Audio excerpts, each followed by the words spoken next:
Hello and welcome to the orientation for the doctoral program in Clinical and Translational Science. I'm Hannah Knudsen and I'm the Director of Graduate Studies, or DGS, for the Department of Behavioral Science. My role in the department is to help you as a student in our doctoral program navigate its requirements and be successful in completing your degree. In this orientation, I'll walk you through the goals of the PhD program, how to form your advisory committee, the core and tailored curriculum for the doctoral program, as well as how to register for courses, the qualifying examination, your dissertation and final examination, and then how to receive your degree. The PhD program seeks to facilitate your professional development. More specifically, the doctoral program will help you to increase your knowledge about the methods used in clinical and translational science, research ethics, and biostatistics. It also is going to help you to develop your skills in designing studies, writing grants, ethically conducting research, and analyzing your data. Through this combination of knowledge and skills, you'll become more competitive when seeking grant funding, and you'll be in a stronger position to develop your own program of research. To help you reach these goals, there are three essential elements that will support you during the doctoral program. The first is the core curriculum. These are courses taught by faculty from the Department of Behavioral Science. The second critical component, and perhaps the most important component, is research mentorship.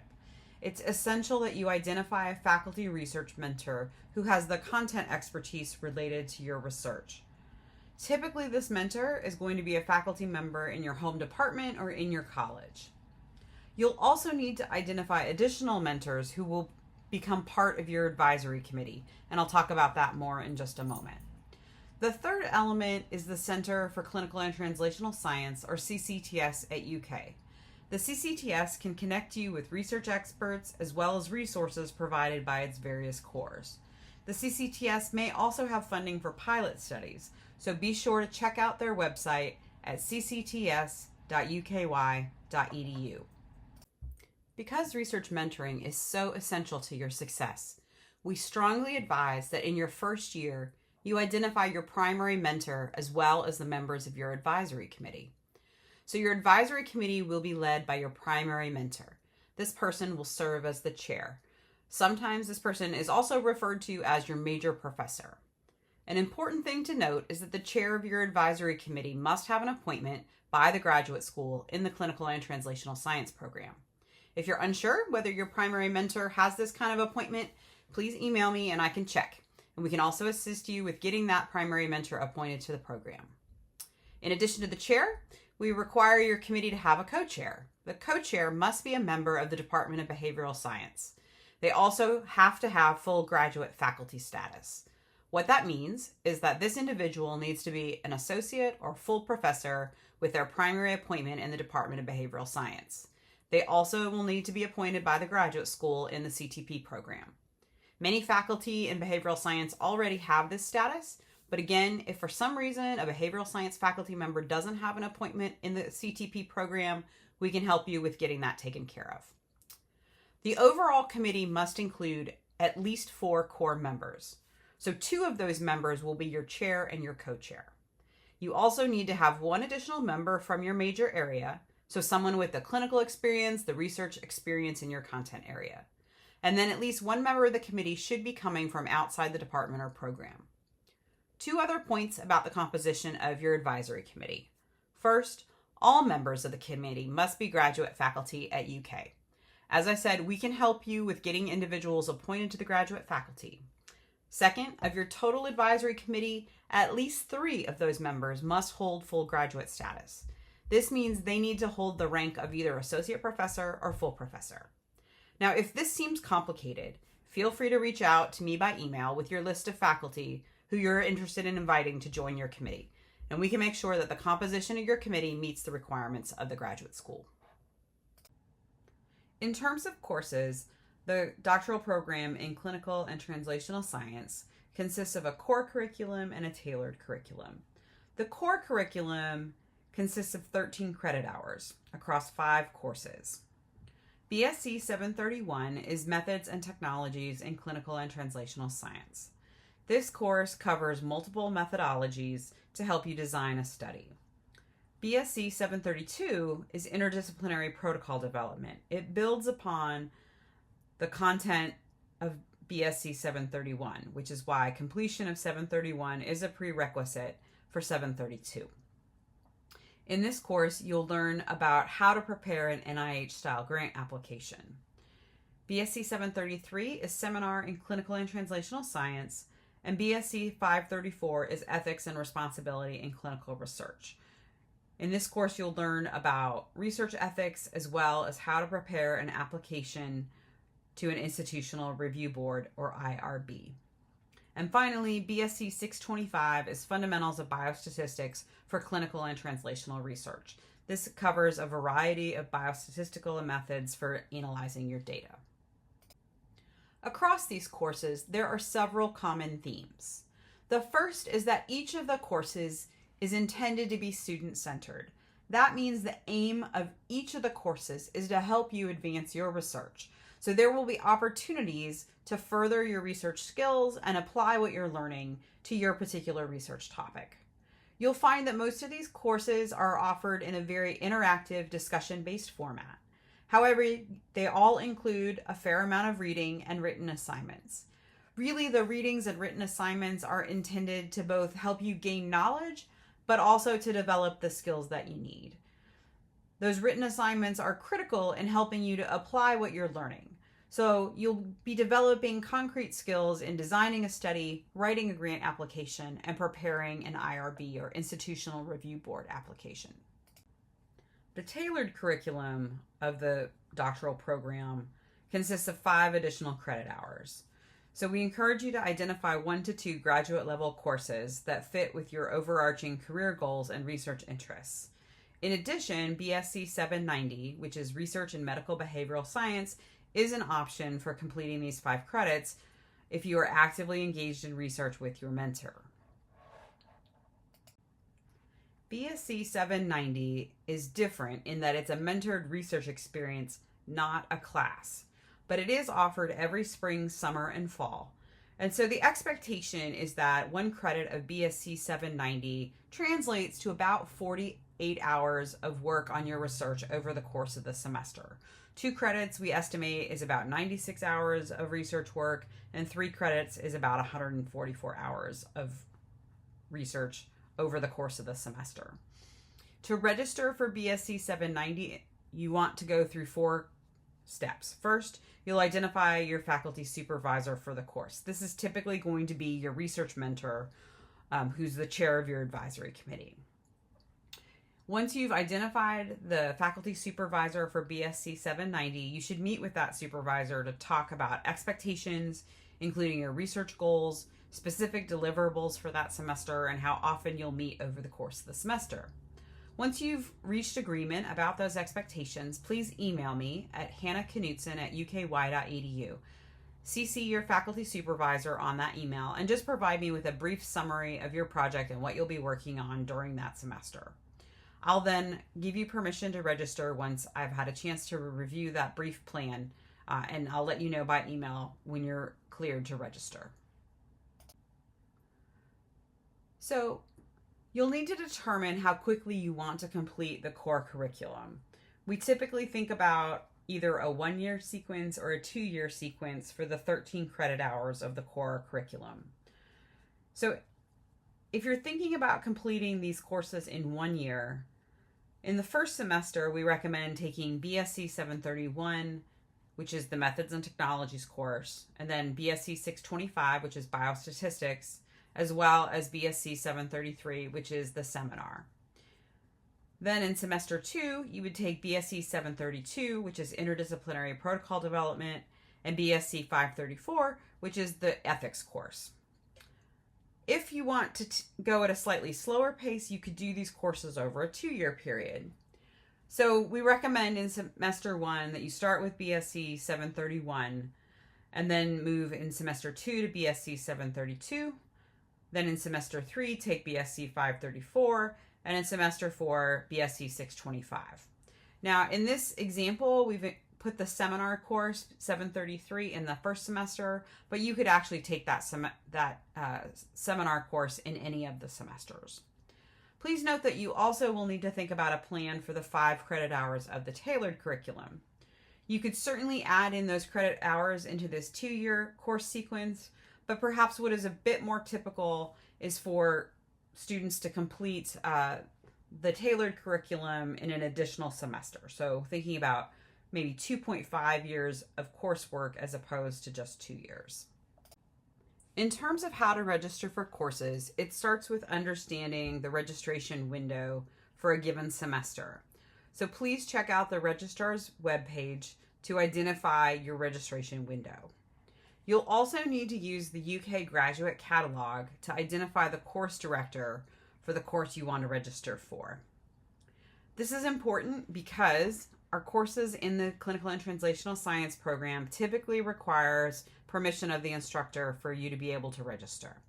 All you need to do is email the course director, and in that email, let them know that you are in the doctoral program for Clinical and Translational Science and that you're requesting permission to register.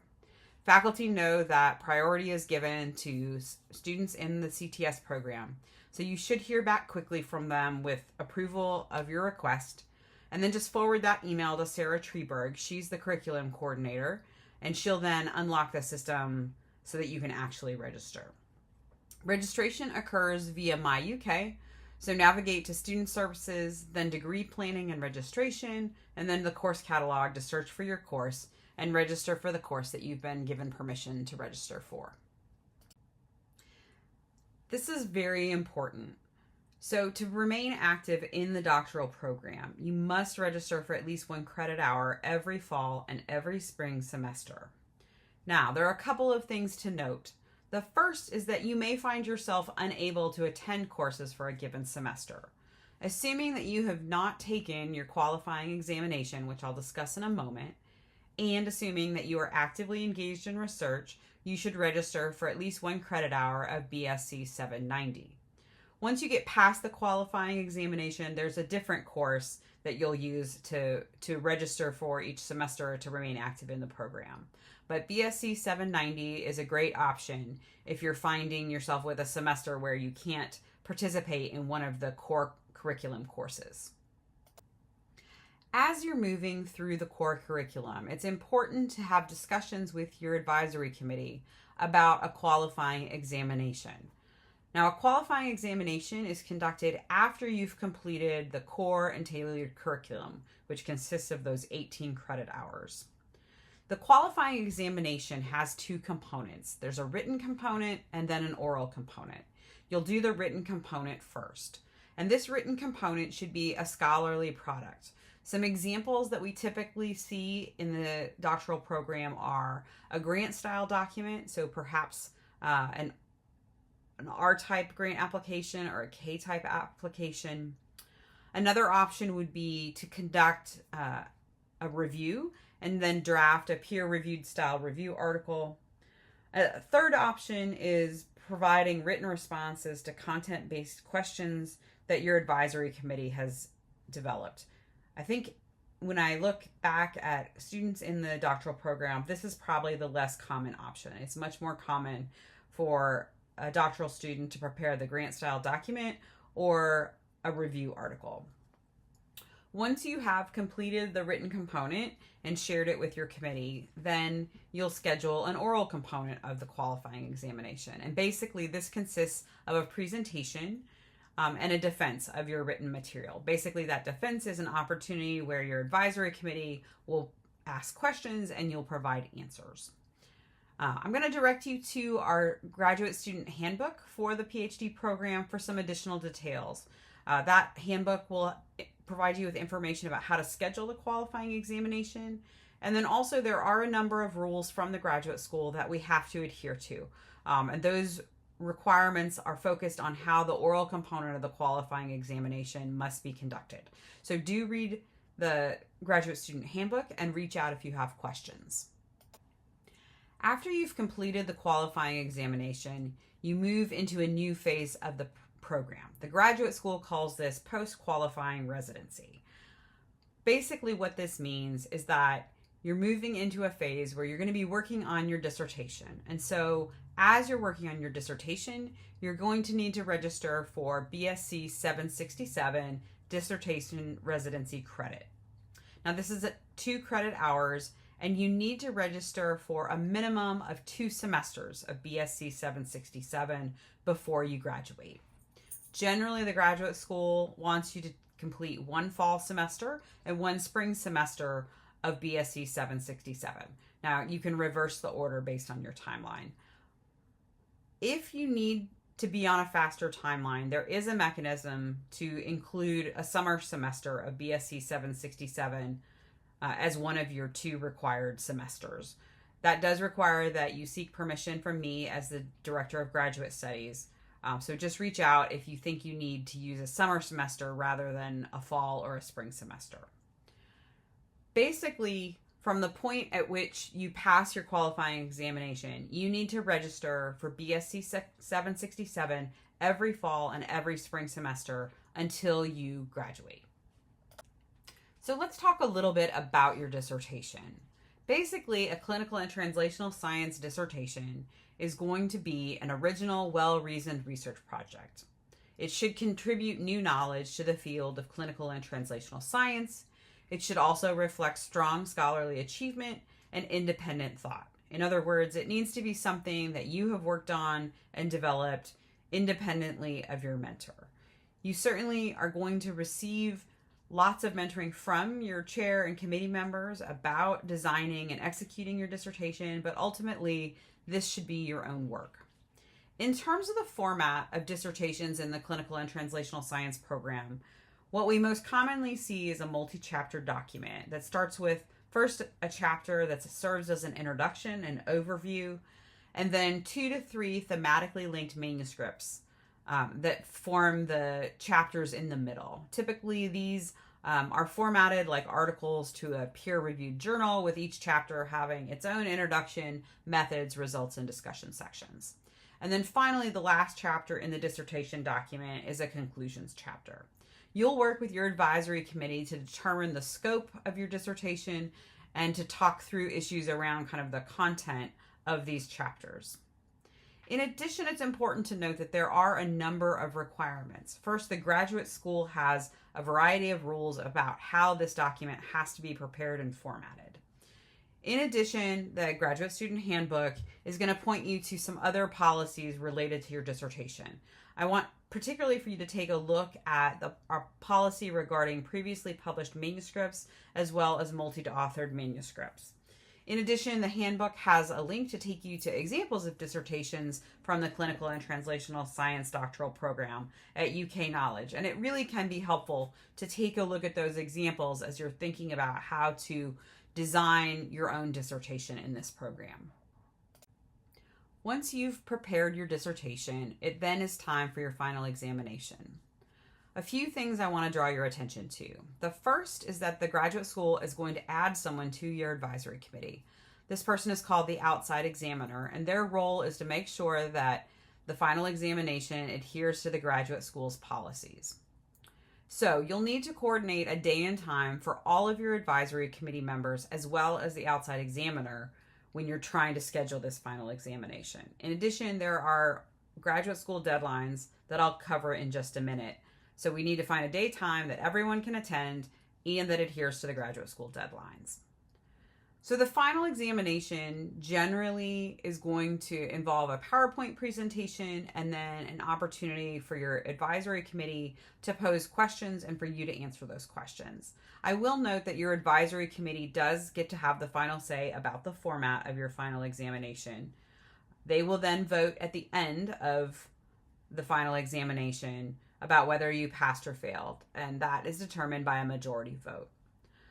I also want to point you back to the graduate student handbook to take a look at 2 areas of policy. So the graduate student handbook contains the policy from the graduate school regarding the process of the final examination, and in addition, the graduate school's policy about virtual participation. If you anticipate that either you or any of the advisory committee members are going to need to attend via Zoom or Microsoft Teams, there are a number of things regarding that participation that need to be adhered to. As you're preparing to graduate, there are a number of required forms that have to be submitted, and I'm going to walk you through them. So in the semester you plan to graduate, you must submit what's called the application for degree. This is done via MyUK. If you look under degree planning and registration, you'll be able to submit the application for degree. Please note that the graduate school has deadlines for the last possible date that you can apply for your degree. So always take a look at the academic calendar. Typically, April 1st is the last day to submit your application for degree if you intend to graduate in May. June 1st is the deadline for August graduation, and November 1st is the deadline for December graduation. But sometimes the graduate school changes its policies, so really the safest approach is to check the academic calendar. In addition to the application for degree, there's another important form. It's called the Notification of Intent form. This has to be submitted at least 8 weeks before your final examination. Again, the academic calendar is essential here. It has a doctoral candidate notification of intent deadline, which represents the last possible date to submit this form. It's recommended that at this 8-week point, you make sure that you have a full draft of your dissertation that you have given to your advisory committee chair and co-chair. And then that outside examiner is going to get appointed after you submit this form. So part of why it has to be submitted 8 weeks in advance is the graduate school is going to identify a faculty member to serve as your outside examiner. Once you've submitted that notification of intent form, you need to think about the timeline then to share your dissertation with all of your advisory committee members and to establish the date that you're going to hold your final examination. So a couple of key things to consider. You must share your dissertation at least 2 weeks before your final examination with all of your advisory committee members, and that includes the outside examiner. They have to have at least 2 weeks to review your document. You also have to choose a date where everyone can attend. So that's all of your advisory members as well as the outside examiner. Then also, the graduate school has a deadline for the last possible day that final examinations can occur. That date is no later than 8 days before the last day of classes in the semester you plan to graduate. I realize that sounds complicated. So again, please go to the academic calendar and look for graduate degree candidate final examination deadline. That represents the last possible day to hold a final examination. And then lastly, at least 2 weeks before that final examination date, you need to submit the request for final examination form. We've reached the end of the orientation. We want you to be successful. So if you have any questions, you can always email me at hannah.knutson@uky.edu. In addition, feel free to reach out to Sarah Treberg. She's the curriculum coordinator for the Department of Behavioral Science, and her email address is sarah.treberg@uky.edu. We're here to help, and we want you to be successful. Thanks for your attention.